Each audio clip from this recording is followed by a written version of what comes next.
Any questions regarding what we are? So, I understand what the whole Satan and Satan is basically a figure, right? Not like an actual figure, but represents the ideas. But from an ignorant outsider, it really just turns them off almost immediately. They'll just dismiss it and be like, oh, they're just a cult that worships actual literal Satan. Yes. How do you get around that? Well, there's two things that I do with that.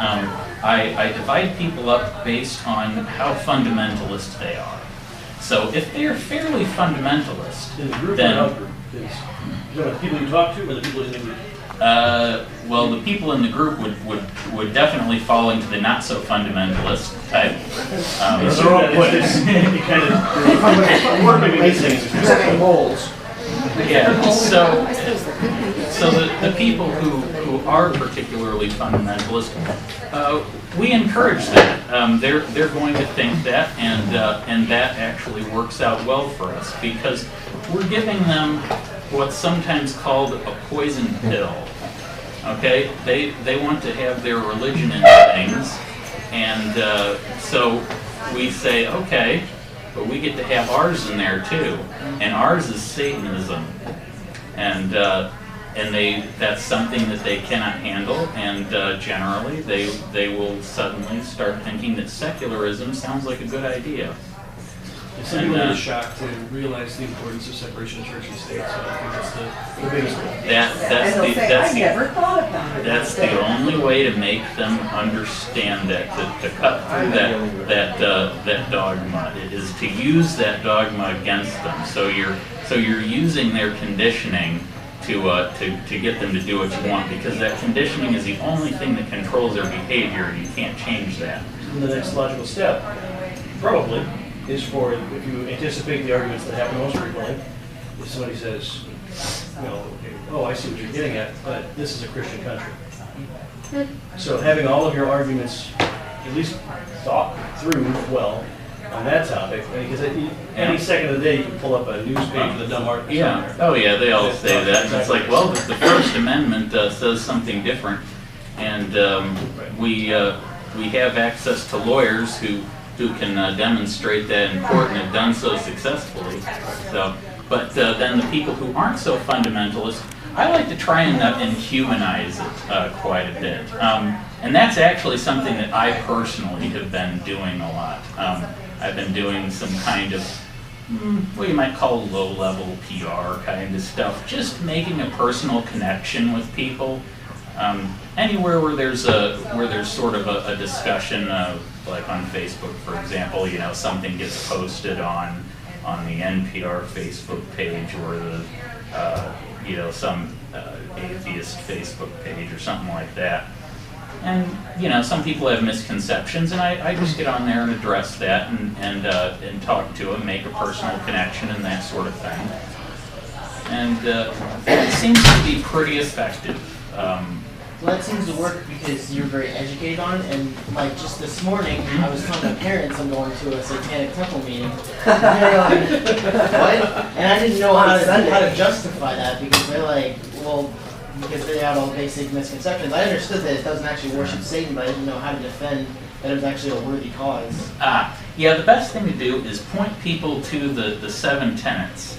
On the FAQ page. And the FAQ page, yeah. So the basics of it are that Satan is simply a metaphorical construct that symbolizes certain ideals we have, particularly the rebellion and activism component of it.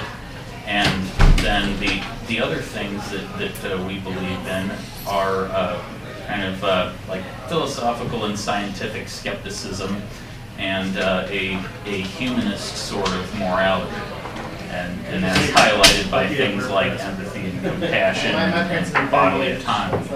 Are your parents theists, or they don't really, they're like atheists basically. Oh, what is it all? Isn't that atheist? An atheist is somebody who says, what does it all matter anyway? Well, there's a few different kinds. There's the apatheists that they sometimes call themselves, that don't care. I can't remember what the atheist was. Similar.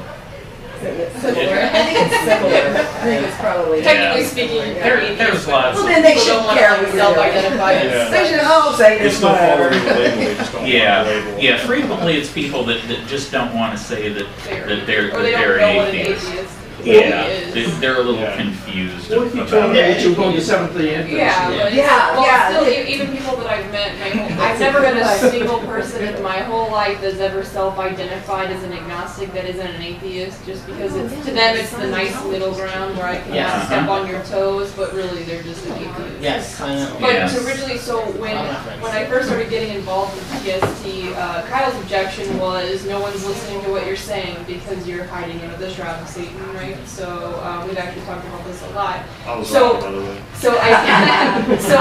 Idealistically, right, we would like them to everyone, all the Christians or anyone really, to shut up and listen to what we're trying to say, what we're really trying to accomplish without having to use the necessarily such a strong shroud. But at the same time, we're getting shit done without having to wait for that to happen.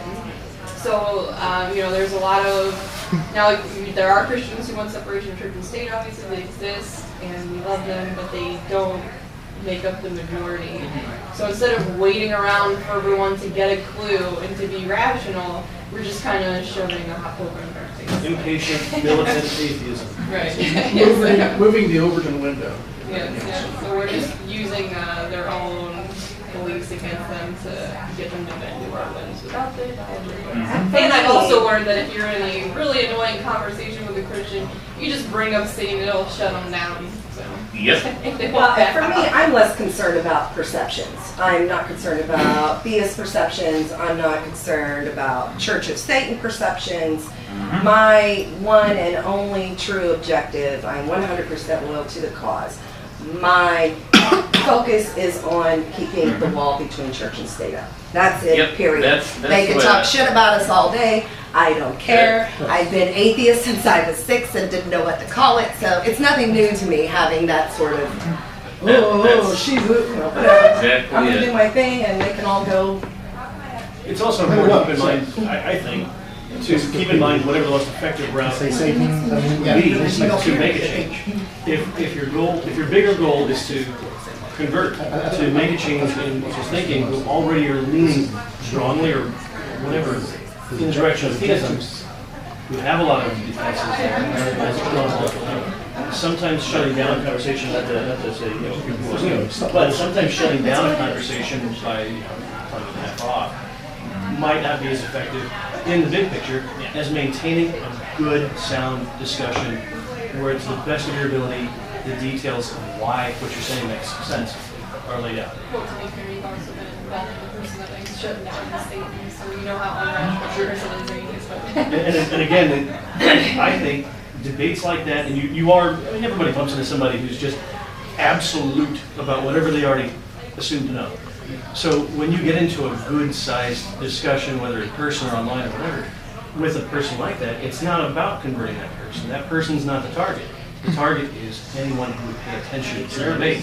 Yes. Normally I would do that, but anybody that's listening on my Facebook page is already pretty much there. I say you should expect not to convert as well because nobody wants to convert. No one's going to admit defeat. Right. Well, I stopped debating and arguing probably about 10 years ago.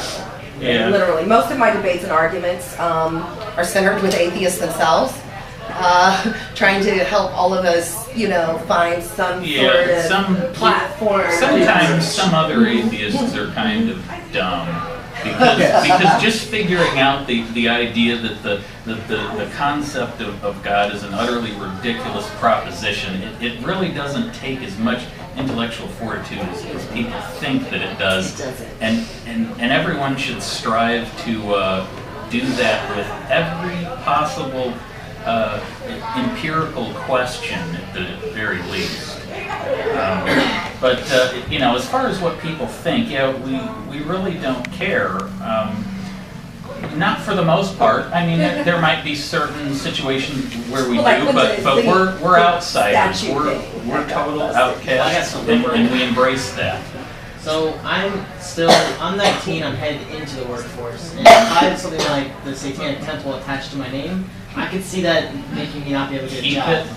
Keep it on the down low. Yeah, create a